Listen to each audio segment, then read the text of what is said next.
Welcome to the deep dive. This is where we take that stack of sources, you've got articles, notes, whatever, and pull out the really important stuff. We help you cut through the noise, get informed, fast.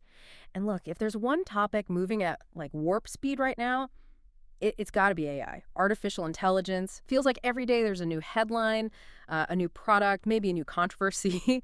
So today we're diving into a batch of really recent news articles. Think of it as a snapshot, you know? The AI world as it stands, late June 2025. Very fast moving. Our mission, simple really, help you make sense of it all, see the big trends hiding under the surface, and really get what these rapid changes mean, both the exciting stuff and, well, the serious concerns too. Yeah, these sources, they really paint a picture of a super dynamic time. You've got intense innovation, definitely, but also fierce competition. The big players are really going at it. And importantly, there's more scrutiny than ever. The news itself is so varied, right? New products, yeah, but also big legal fights, ethical debates. It just shows how complex and fast this whole tech revolution is. It's a living thing, changing constantly. Okay, let's dig into this. Because honestly, it feels like AI is popping up, well, everywhere in our digital lives for sure. Search, tools, even kind of surprisingly, in toys now. So looking at how AI products and user experiences are evolving so quickly, it's clear the tech giants are leading the way, but they're doing it in ways that are more and more integrated, smarter. Like Google, for instance. They're using YouTube's huge video library. I mean, billions of hours of stuff to train their new AI models. Gemini, VO3. And it's not just about having lots of data. It's about making the AI-generated content better, more, relevant for things like YouTube Shorts. But the really interesting bit here, if you step back, is what it means for, like, data ownership. User consent. If my video helps train an AI, what's that mean for my work? Oh, absolutely. That's a massive legal and ethical can of worms right there. And Google isn't just using AI secretly, behind the curtain. They've actually rolled out real-time voice chats using their Gemini AI right in the Google search app on your phone. This totally changes search. It's not just typing anymore. It's a conversation. You can ask follow-ups, clarify things, just talk naturally. And they're promising more, like visual search through your camera. So you could, point your phone at a weird bug and ask, what is this? And have a whole chat about it. Right in search. It makes AI feel like a genuine partner in finding information. That is a huge shift in user experience. Search becomes way more dynamic. And it's not just general search, right? They're pushing into specialized areas too. Exactly. Like with MedGemma. That's a powerful set of open source AI models just for healthcare developers. They're analyzing medical images, drafting reports, maybe even helping triage patients. It could really boost accuracy, speed things up in hospitals and clinics. Specialized tools. But they're also making AI more accessible generally. Yeah, that's the balancing act. So for the quick everyday stuff, they've got Gemini 2.5 flashlight. It's their fastest, most affordable model yet. Good for things like translation, sorting data fast. But here's the kicker for Elite model. It has a 1 million token context window. 1 million tokens? What does that actually mean? Okay, so a token is roughly a word or part of a word. 1 million tokens means this AI can basically hold like an entire novel's worth of text or a super long, complex conversation in its working memory all at once.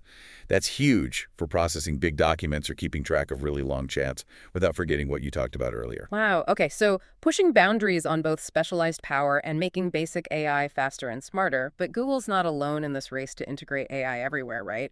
What are others like OpenAI doing? No, definitely not alone. OpenAI is rolling out some really user-focused stuff too. Their ChatGPT app for Mac OS now has ChatGPT Record. If you're a pro user or on a team, enterprise, edu plan, you can get live audio transcription and summaries, like during a meeting. And crucially, for privacy, the audio files get deleted automatically right after. That's a big deal. For productivity, makes meetings instantly searchable. Instant notes. Yeah, that's incredibly handy. And what about that memory feature? I've heard talk about AIs remembering past chats. Yep, that's live now too. ChatGPT's memory feature lets it remember details from your previous conversations, preferences, facts you've shared. So ideally, less repeating yourself, more personalized responses over time. Maybe it remembered you're a vegetarian or code in Python. And importantly, they give you controls. You can manage what it remembers, delete things, which is key for building trust, obviously. Plus, just general improvements to their conversational models, making the voice assistants sound, well, less like robots, more natural. Okay, so better conversations, more personalized help. But it's not just the giants, is it? There seems to be an explosion of AI in creative tools for businesses. Oh yeah, definitely. It tells you AI is moving past just general chatbots and really getting into specific jobs. Midjourney, for example, they just launched V1, their first AI video generator. It can animate still images into short clips or make little 5-second videos from scratch. It's not quite Hollywood yet, but for creators wanting to add some motion, it's a big step. Right, making images move. And Adobe's Firefly, another big creative tool, has updates too. A mobile app, text-to-video features, and interestingly, better copyright controls for the stuff it generates. The copyright thing again. Yeah. Trying to address those legal headaches. Exactly. It's a direct response. Even stock photo places like Shutterstock are jumping in, rebranding with AI tools for creating content at scale. And the marketing world, huge changes. Meta's upgraded its Advantage Plus ad platform with generative AI. Brands can now create personalized video ads, dynamic content almost instantly. Plus, they're using AI for customer support bots on Messenger and Instagram, automating more interaction. I mean, customer service. Yeah, and even Reddit just celebrated 20 years. And they've launched AI marketing tools. They analyze billions of posts to find super specific ad insights, turning all that user chat into ad intelligence. Okay, so AI is changing how businesses create ads, talk to customers. But you said it's jumping off the screen too, into the real world, like Mattel and AI toys. That sounds interesting. Maybe a bit weird. It is, isn't it?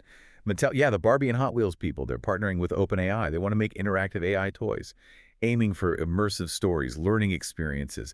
The idea is these toys won't just repeat phrases. They'll have actual conversations with kids, adapt to how they play. It's a huge shift for smart toys. Blurs the line between a toy and like a personalized little companion. Your kids might soon be chatting with Barbie in ways that are, frankly, more complex than talking to Alexa sometimes. Wow, that is wild. And AI is not just in toys, it's getting baked into the tech infrastructure itself, like Apple using it behind the scenes. For sure, Apple's using AI to help design its computer chips. It's about making the process faster, more efficient, potentially leading to better performance in iPhones and Macs. Gives them an edge. And speaking of Apple, their new AI transcription in iOS 26 and macOS Tahoe, apparently it's super fast, like faster than OpenAI's Whisper model, which was already pretty good. So head-to-head competition even on core features like transcription. Exactly. And Microsoft's doing similar things with Copilot Vision, adding visual understanding to its AI assistant. The whole industry is moving towards AI that can see, hear, and talk more naturally. You know, hearing about all this, all these products, integrations, it really makes you think about the power dynamics. Who's pulling the strings? Because with this much innovation happening so fast, there must be enormous amounts of money, huge rivalries, intense competition driving it all. This whole area of AI partnerships, power plays, investment, it sounds like serious high-stakes drama. Oh, it absolutely is. It's a fight for the future, really. Mm-hmm. And just look at the Microsoft OpenAI partnership, that $13 billion deal. There are reports of serious tension. Stalled talks about funding, how to share revenue, equity pricing, even who gets access to what data. It's complex. There's even talk Microsoft might scale back its investment and that OpenAI might be looking for a federal antitrust review. Antitrust, wow. Yeah, I mean, this isn't just two companies arguing. The outcome could genuinely change the direction of the whole AI field. Who has access, how fast things develop, it's huge. That is massive influence on the line. And it's not just about companies partnering up, right? There's a war for talent, too. Unprecedented.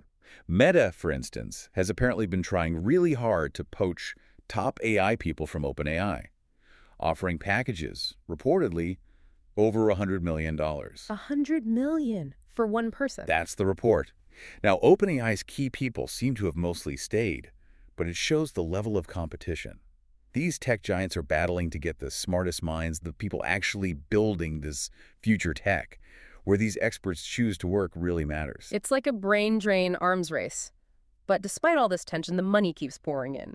OpenAI seems to be doing okay financially. Okay, it's an understatement. They just changed their enterprise pricing, making it credits-based, more flexible, clearly aiming for wider business use.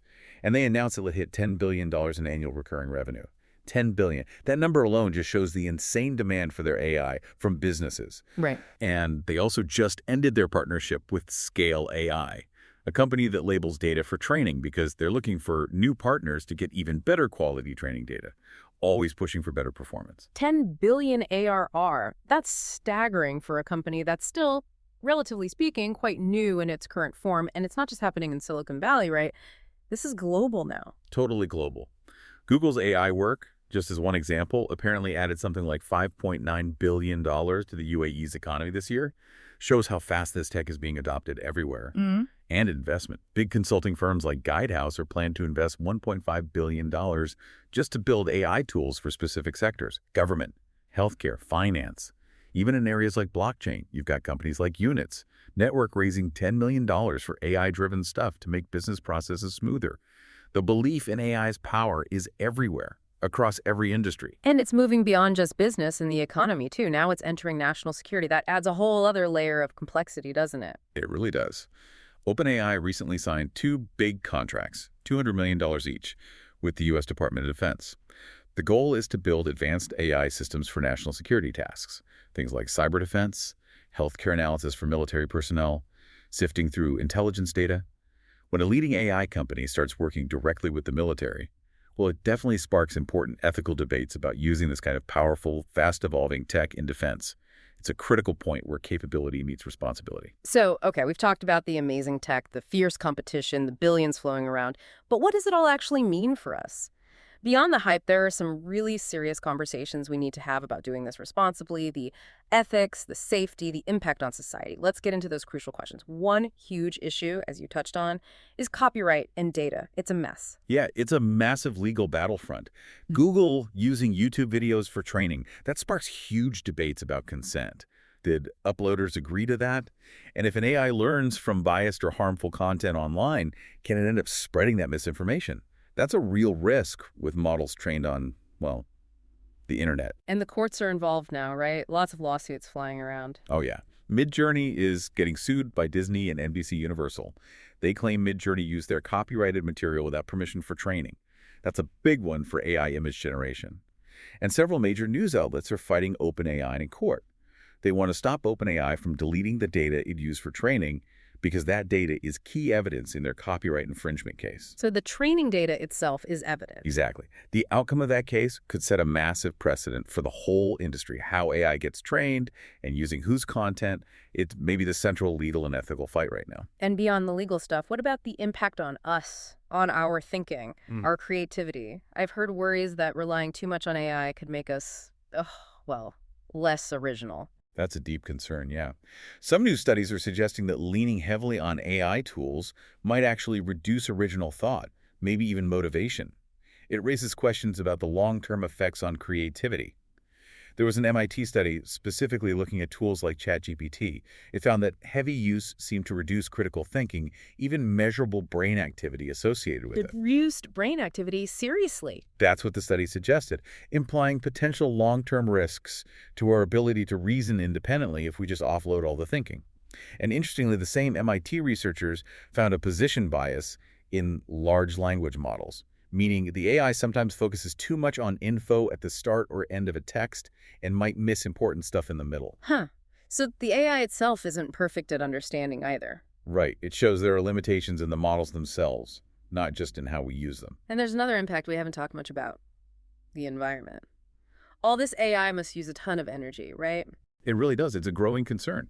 One study found that the biggest generative AI models can produce, 50 times more carbon emissions than smaller ones. That's significant. And researchers in Germany found that the more detailed your prompts, the longer you interact with these big AI models, the more energy they use, the higher the carbon footprint. So it suggests we need to be more concise, maybe. And developers definitely need to focus on making these systems more energy efficient. It often gets lost in the excitement, but it's a real cost. Okay, so this really brings us to the core question. AI is getting incredibly powerful. It's everywhere. How do we make sure it's developed and used safely, ethically? The safety aspect, the potential for misuse, that seems to be the biggest worry for a lot of people, especially with predictions like Sam Altman's. Right, the OpenAI CEO predicting possible digital superintelligence by maybe 2026. That kind of statement really fuels the debate about AI safety, about whether we're moving too fast, about needing strong oversight now. And OpenAI itself is warning about risks.